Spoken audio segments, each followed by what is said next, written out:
What's up guys, it's Matt's Boostin', and don't get me wrong, there's a million things that I love about the Corvette C6, and I personally own one. It's my favorite car, but there's a couple things about the Corvette C6 that really annoy me, and quite frankly, I kind of hate them sometimes. In this video, I'm going to talk about the 5 things I hate about the Corvette C6. Let's talk about it. All right, number 5 on the list, and this one isn't a big deal, and if you're getting into a Corvette C6, this is not a surprise by any means, or any Corvette really, but just a lack of storage room, a lack of trunk space, a lack of room in the hatch. I've got a convertible, so I've got a trunk, but a lot of the hatches, similar room, you can fit about a bag of golf clubs, and I've talked about this in other videos. So if you've got a Corvette and you're going to be modding it, and you're going to be putting a nitrous bottle in the back, or maybe relocating the battery, or running a meth kit or anything like that, your space is going to go away really quickly. Now, I know if you're building a car like that, you're probably not too worried about going to the grocery store, going to Lowe's, and picking up some dirt or whatever you got to do. But I'm just saying, if you're buying a Corvette C6, it's a 2-seater, there's not a lot of room. So if you've got your trunk with some accessories in it, you're not going to really have room for anything else. It's not a big deal, not a deal breaker, just one of the things that's a little annoying.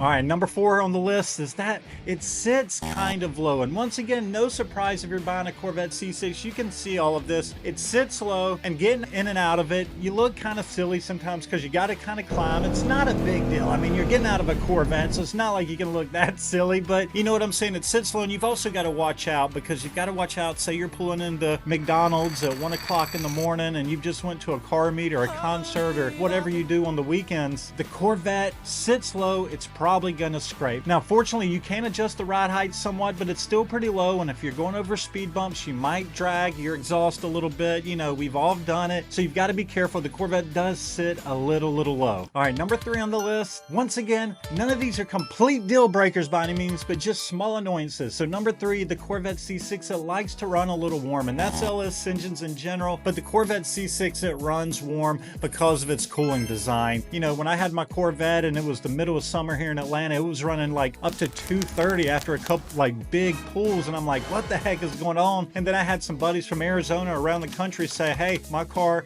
it's running pretty warm as well. I got on the forums. A lot of Corvettes run warm, especially during the summer. You might hit temps at 230. Like I said, it's because the coolant system, it's not really designed adequately, but I'm not a Corvette Chevrolet engineer. I have no idea, but that's just what I've read online. Bottom line, you can do some upgrades to the Corvette coolant system that's really going to help it a ton. From a stock perspective, they do run a little warm, so if you're in some warmer temperature areas like Arizona or Nevada or wherever, don't be surprised if it reaches 230 temperatures in the summer. All right, number 2 on the list, which is something that's kind of annoying to me, the door lock. I've had my battery die. You can't get into the car. Yes, you can get in through the trunk. There's a key access manually back there, but it's still just a little annoying, And sometimes the door lock buttons, when you're trying to unlock the door, it doesn't do it as clean as you'd like it to. You got to kind of press the button a little bit and pull on it. It's a little annoying. Nothing big, but just a little aggravating. These are some electrical gremlins, so it's got a little bit of a slow battery drain. If you're parking your Corvette for the winter, you need to put a battery tender on that bad boy. Otherwise, you're going to go fire it up and it's not going to crank up. And then another small electrical gremlin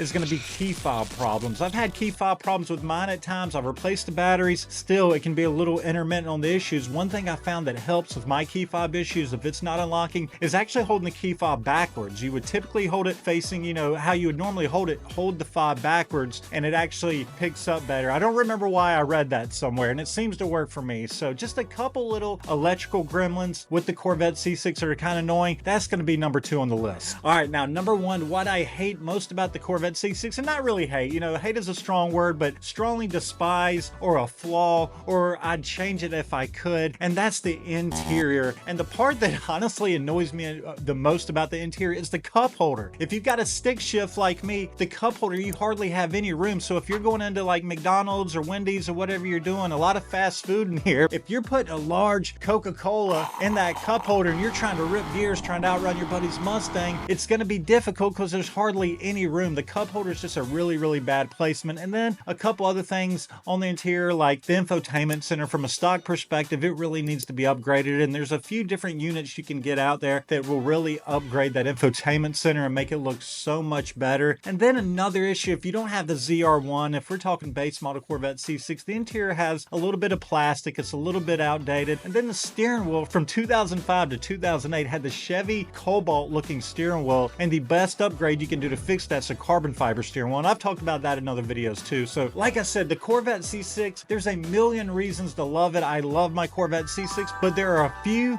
small annoyances that you should be aware of if you're looking to buy one, or maybe you've got a Corvette C6 already and you're annoyed by these as well. But I just want to make a quick video on it, talking about it. I appreciate you guys watching. If you like Corvette C6 content, if you like BMW content, like, subscribe, man. We'll see you guys on the next one.